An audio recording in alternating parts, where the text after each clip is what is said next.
Bonjour à tous, je vous retrouve pour la semaine donc du 17 novembre et aujourd'hui on va parler un petit peu de la manière dont qu'on a d'appréhender le monde, comment est-ce que je peux m'ouvrir et comment est-ce que je peux élargir ma vision. Et pour ça, c'est en lien d'ailleurs avec la paracha de Chaye Sarah dans la Torah.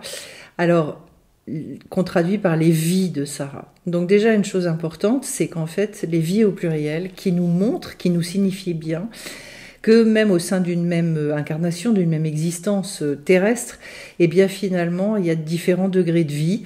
Je ne vais pas trop rentrer là-dedans, mais je voudrais surtout montrer cette faculté et qu'est-ce que c'est véritablement d'accéder à la vie avec un grand V, la vie s'entendant comme un renouvellement permanent.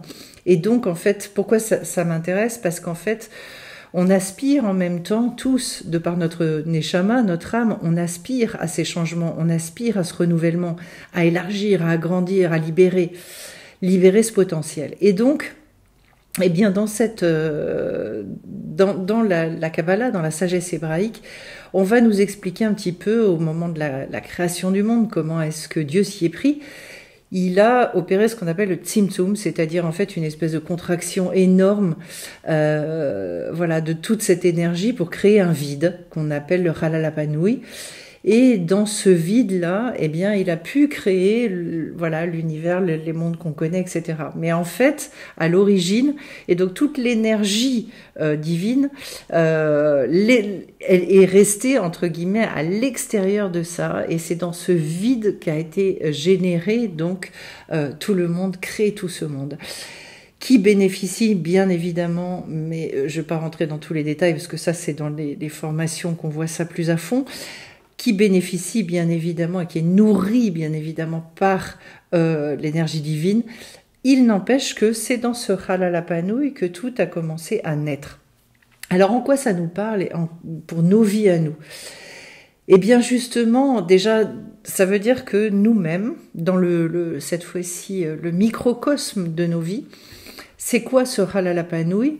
Sont toutes les données avec lesquelles finalement nous on est amené à vivre, notre nature, les caractéristiques de notre tempérament, notre corps, notre parcours, l'éducation reçue, la culture dans laquelle nous avons évolué. Tout ça va constituer finalement ce microcosme à partir duquel on tente eh bien d'accéder à la vie. Mais la vie, c'est quoi? C'est justement petit à petit d'aller regarder à l'extérieur de ça. Pourquoi c'est si compliqué pour l'être humain? Parce que du coup, l'être humain a tendance finalement à être son propre référentiel. Bon, c'est ça l'ego, c'est le fait d'être centré sur soi. C'est quoi?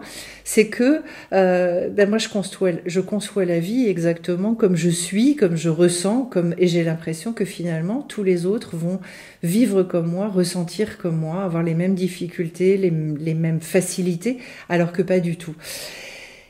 Et donc en fait, le but, justement pour recréer l'unité, puisqu'il en était bien question aussi avec ce nouveau mois de Kislev qui arrive, recréer et pouvoir dire un grand oui à cette vie avec un grand V, eh bien ça va être justement de sortir un petit peu et de concevoir quelque chose qui me dépasse, quelque chose qui n'est pas moi, qui est totalement différent.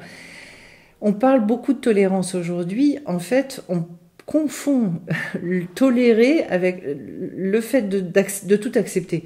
Alors dit tolérer, c'est tout accepter et se dire chacun fait ce qu'il veut. Non, dans la Torah, l'aspect de la tolérance, c'est pas ça. C'est de se dire, moi, je vais avoir un tel et tel mode de fonctionnement, et l'autre va avoir d'autres modes de fonctionnement que moi. La seule chose, je vais bien repérer qu'il y en a qui sont tout à fait positifs, il y en a qui lui sont nocifs. Et donc, en fait, je ne tolère pas tout, mais en revanche, j'accepte pleinement et totalement comment est l'autre. Et donc, en fait, et je vais m'atteler à aller regarder chez lui, finalement, justement, la complémentarité et ce que lui a et que moi je n'ai pas.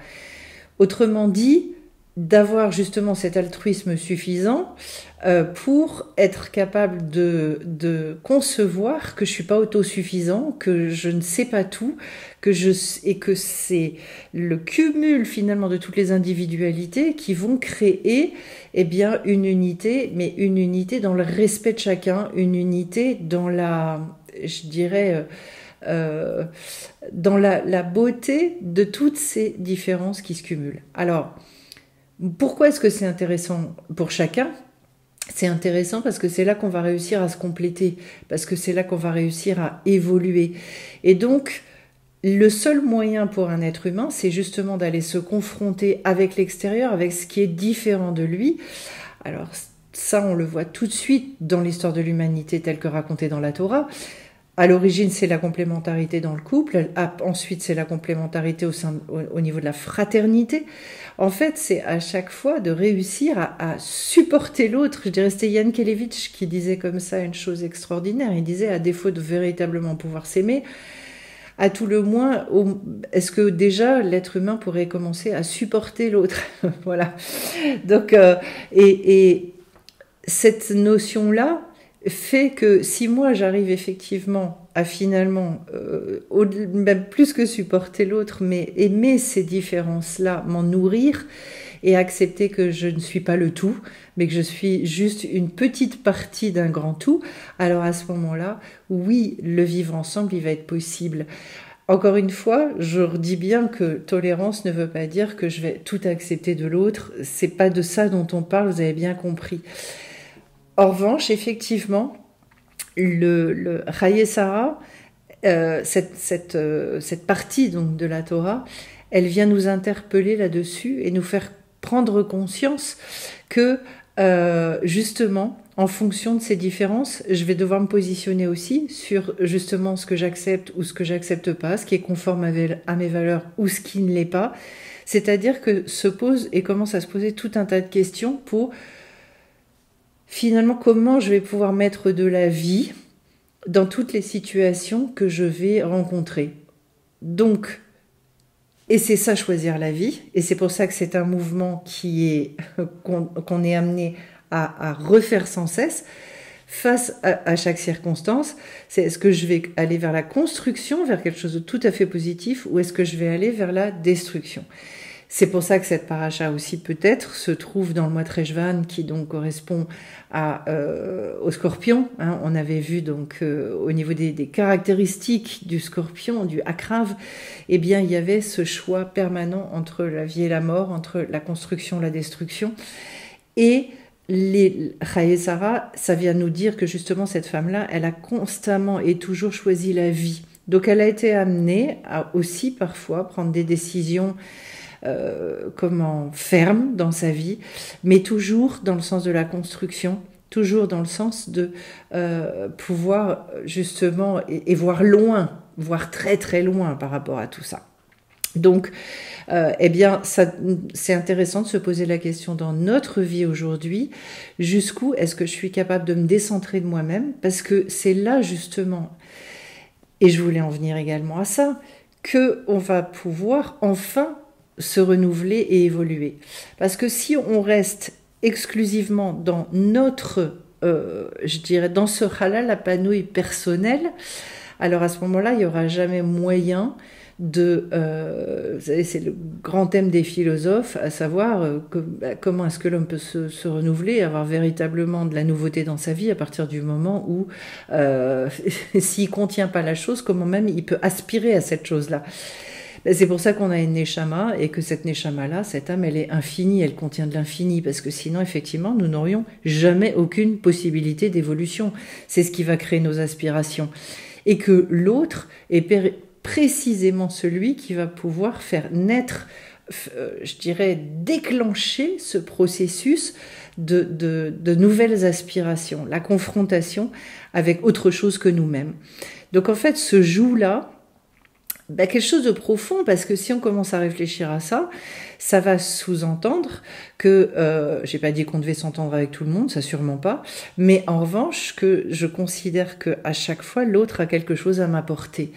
Et dans le rapport que je vais entretenir au monde extérieur, au lieu de le voir comme quelque chose qui peut être agressif ou difficile à vivre, je vais pouvoir au contraire m'inscrire dans cette recherche, ces questionnements sur qu'est-ce que l'autre fait en face de moi, où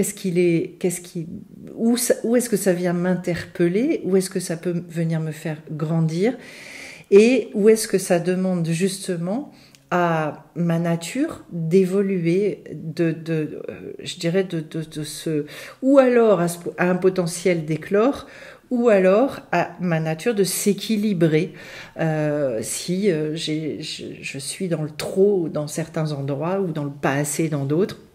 Donc en fait, eh bien, cette fraternité, l'autre est là précisément pour m'aider à vivre. Alors, vous comprenez bien qu'on est dans quelque chose de tout à fait opposé à justement ce que certains philosophes que je ne nommerai pas, mais ont pu transmettre. Au contraire, l'autre est là précisément pour m'élever. Même si par moments ça passe par des choses qui sont difficiles, on le voit particulièrement bien évidemment dans le couple, parce que c'est là qu'on a le plus gros travail à faire, mais on le voit aussi beaucoup dans la relation parent-enfant. On le voit bien, plus la relation va être proche et plus cette chose-là va être vraie.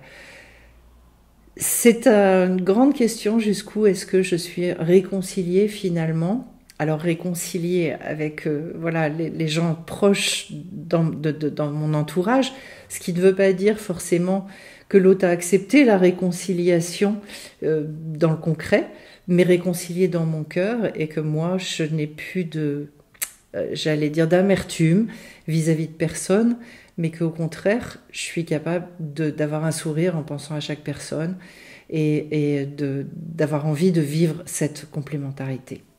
Voilà un petit peu ce que je pouvais vous dire sur cette semaine. Au demeurant, vivre comme ça, on s'imagine bien que ça ouvre un champ de légèreté, de simplicité, je dirais de réconciliation. Ça donne le sourire, ça donne la joie énormément. Il y a des outils aussi, des fois, pour arriver justement et déjà vivre bien avec soi. C'est déjà la base.